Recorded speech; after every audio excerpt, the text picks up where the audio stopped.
The most feared warriors in Viking history were not killed by their enemies, and that single fact should stop you before you go any further, because everything you think you know about how legends die is about to be turned upside down. Since these men were not cut down on some foreign shore by a rival king's army, they were not overwhelmed by superior numbers, they were not betrayed in the way sagas love to describe betrayal, with a blade in the dark and a name cursed for 1,000 years. Instead, they were hunted down by their own people, tracked and cornered and ended by the very civilization that had built them, trained them and profited from every drop of blood they spilled on someone else's behalf. And the reason is almost more unsettling than the killing itself, because it was not that they lost a battle, it was not that age or weakness finally caught up with them, it was that nobody, not the chieftains who recruited them as boys, not the kings who paraded them as living proof of divine favor, not even the men themselves, could control what they had become once the transformation was complete. And that is the real story of the Berserkers, a story that has almost nothing in common with the horned helmets and glorious last stands that popular imagination has draped over them for 2 centuries. To understand it properly, you have to leave behind the movie poster version of the Viking warrior and step into something colder and stranger. So picture this: you are a soldier standing in a shield wall in the year 872. The air is cold enough to bite through wool. The mud is thick under your boots, sucking at every step, and somewhere across the field the enemy line is drawing closer, close enough that you can hear individual voices, individual footsteps, and then from behind you, from somewhere among your own ranks, you hear a sound that has nothing to do with the discipline of war. A low growling, almost animal, rising and falling like something trying to claw its way out of a human throat. And when you turn to look, you see them, a cluster of warriors crouched near the prow of the longship or gathered at the edge of the line. And they are not sharpening blades, they are not checking straps or murmuring prayers to Odin the way the rest of the men are. They are biting down on the iron rims of their own shields, biting hard enough that blood runs down their chins and drips onto the wood beneath their feet, their whole bodies trembling as if something under the skin is trying to escape, their eyes fixed on nothing, focused somewhere far beyond the battlefield in front of them, somewhere the rest of you cannot follow. And this is your first encounter with the Berserkers, men who by design wore no mail and carried no shield of their own, who draped themselves instead in the raw pelts of bears and wolves, skins still recognizable as the animals they came from. And this was never a costume, it was a statement, a declaration that these men had already left humanity behind before the first blow was struck. And they were not simply volunteers who felt a calling toward violence. They were selected often from specific bloodlines, families in which this consuming rage seemed to pass from father to son like an inherited curse. A genetic inheritance of fury that elders recognized early and cultivated deliberately. And kings understood exactly what they had in their hands, which is why the Berserkers were used as shock troops, sent forward before any other soldier so that they could break the enemy's mind before a single sword had even been drawn in earnest combat. Their purpose was not really to win the fight through skill or tactics, their purpose was psychological. To shatter the composure of the men across the field before the actual violence began. And by every surviving account, it worked, nearly every single time. The sight and sound of them alone was often enough to send lesser prepared soldiers into panic before contact was even made. Now here is where the story most people have heard starts to fall apart under any real scrutiny, because for generations the popular explanation was drugs, specifically that these warriors consumed hallucinogenic mushrooms native to the forests of Scandinavia. And to be fair, this theory still has defenders among some historians today. It is not entirely dismissed, but the deeper you go into the primary sources, into the sagas and the legal records and the accounts left by outsiders who witnessed these men firsthand, the more that simple explanation starts to feel like a comforting shortcut rather than the full truth. Because mushrooms alone do not explain what the sources describe, and the more disturbing possibility that emerges from serious research is that these men were never simply intoxicated before a fight, they were built for this from the ground up, shaped over years, not minutes, into something that could be summoned on command, and then terrifyingly, could not always be put away again once summoned. And modern psychologists who have studied the ancient accounts closely have given this a name. They call it Berserker blind rage syndrome. And while it is not a formally recognized clinical diagnosis in the way we think of modern conditions, it describes a real documented pattern that keeps appearing across independent historical sources, a pattern characterized by violent, disproportionate overreaction to almost any trigger, by what witnesses consistently describe as superhuman strength during these episodes, strength that defied the physical limits of the men who possessed it in every other moment of their lives, and then most unsettling of all, complete amnesia once the episode passed, meaning these men, by every surviving account, could not remember what they had done once the rage receded, and you have to sit with that for a moment. Because think about what that actually means for the people who lived alongside them. These were not soldiers who consciously chose in the heat of the moment to fight with unusual savagery, the way any exhausted, terrified man might in the chaos of close combat. These were men who had been deliberately trained, deliberately isolated from ordinary society during their formative years, psychologically broken down and then rebuilt from the pieces, until violence did not feel like a choice anymore. Until it lived inside them, the way a heartbeat lives inside an ordinary man, always present, always waiting just beneath the surface for the right trigger to release it. And once that trigger was pulled, there was no reliable way to predict where the violence would stop or who it would ultimately be directed at, which is precisely what makes the surviving written account so chilling to read even now, because one 13th century account preserved among the sagas describes in unflinching detail a berserker preparing himself before a coming battle, and the ritual is horrifying to imagine. He is described eating the rim of his own shield, tearing at the wood and iron with his teeth, then swallowing live coals pulled straight from the fire, letting them burn down his throat without visible reaction, then running directly through open flame as though the fire itself could not touch him, and finally, before the actual battle against the enemy had even begun, turning his sword on 6 of his own men, cutting them down simply to burn through the last of the building rage inside him before the real fight could start. 6 of his own men, comrades, allies, people he presumably knew and had fought beside before, sacrificed not to the enemy, but to the process of preparing for the enemy. And that detail alone tells you everything about how unstable and how genuinely dangerous this transformation was understood to be even by the people who relied on it. Because no commander casually accepts the loss of 6 trained men unless the alternative, an uncontrolled berserker entering battle without having first discharged some of that pressure, was considered even worse, and the Heimskringla, one of the most significant surviving records of Norse history, compiled centuries later but drawing on older oral traditions, describes the bodies of these men becoming hot to the touch in the moments before battle.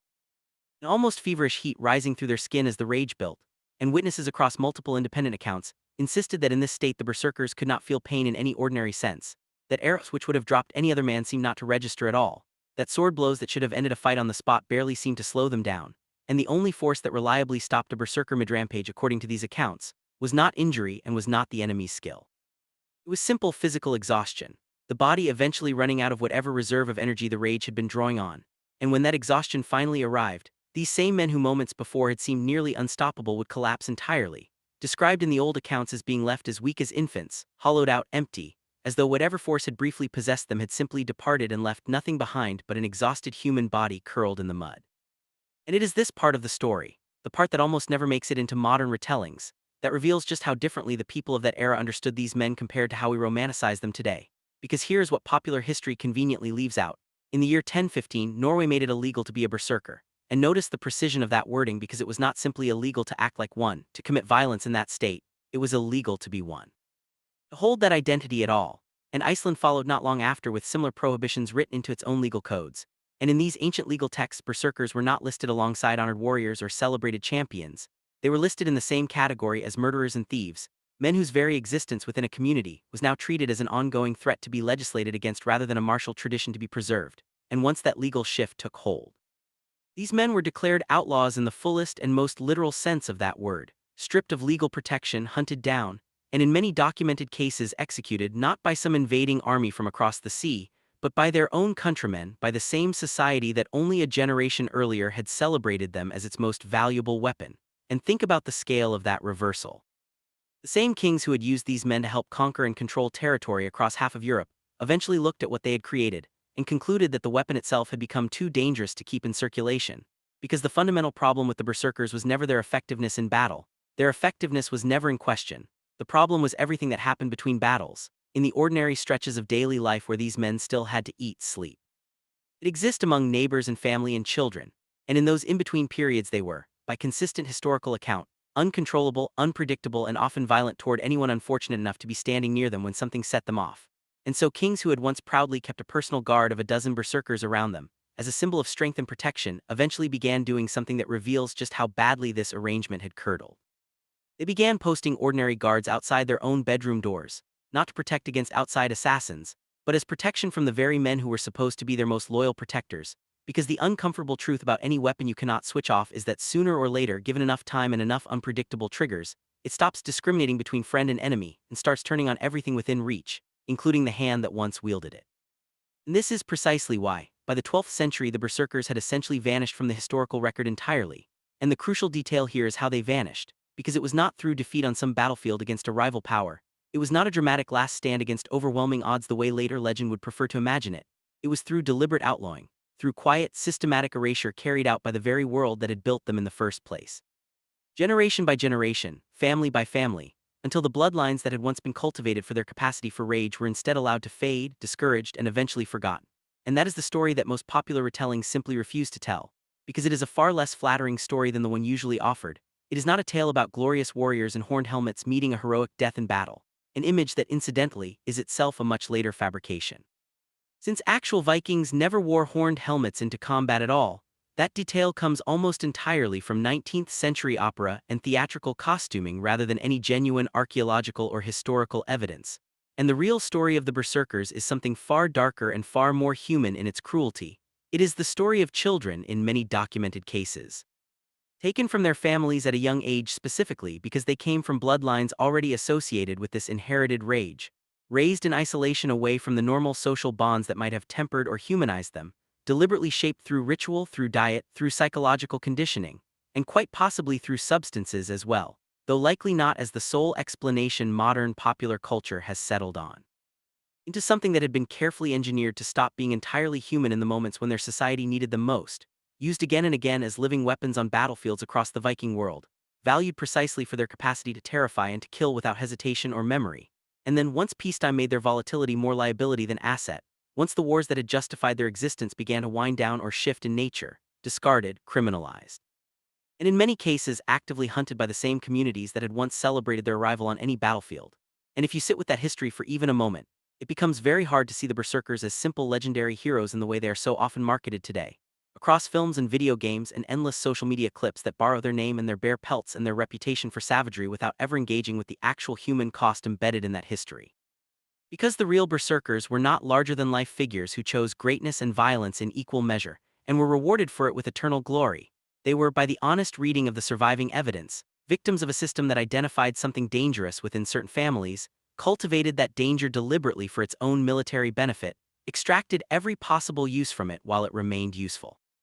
and then turned around and erased the very thing it had created the moment that thing became inconvenient or unsafe to keep around. Which means the true tragedy embedded in this history is not that the Berserkers eventually disappeared. Tragedies do not typically lie in disappearance itself, but in how thoroughly the process that created them in the first place has been sanitized and romanticized by everyone who came after, stripped of the coercion, the isolation, the loss of memory and self, and repackaged instead as pure warrior glory, fearsome men choosing fearsome lives, when the actual record suggests something closer to exploitation carried out across generations, dressed up afterward in the language of legend, because legend is a far more comfortable story to tell around a fire than the truth of what was actually done to these men, and in turn, what these men were made to do to others, including, as that one surviving 13th century account makes horrifyingly clear, to their own comrades standing beside them in the moments just before a battle even began. And so when the Viking Age is remembered today, when documentaries and dramatizations conjure up wild-eyed warriors in animal pelts charging fearlessly into enemy lines, it is worth remembering that the reality behind that image was never simple heroism. It was a slow building,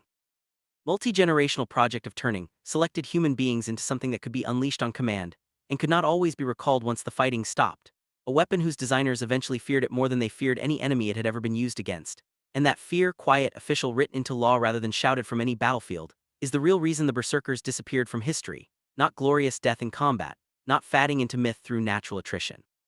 but deliberate, cold, and largely unspoken elimination by the very civilization that had once needed them most. And once you understand that, the entire popular image of the Viking Berserker, the snarling, unstoppable hero of countless retellings, starts to look less like a celebration of strength and more like a very old and very effective piece of propaganda, one designed to obscure just how uncomfortable the actual history really is, because the Viking Age, for all its genuine achievements in exploration, trade, craftsmanship, and storytelling, also built at least one true mistake in the Berserkers, a mistake that its own architects eventually recognized clearly enough to outlaw, hunt down, and quietly erase, and yet a mistake that nobody at the time, and remarkably few people since, has ever been willing to fully admit was a mistake at all, preferring instead the far easier and far more marketable version of the story, the one with horned helmets and glorious last stands, rather than the one with frightened kings posting guards outside their own bedroom doors against the very men who were supposed to protect them.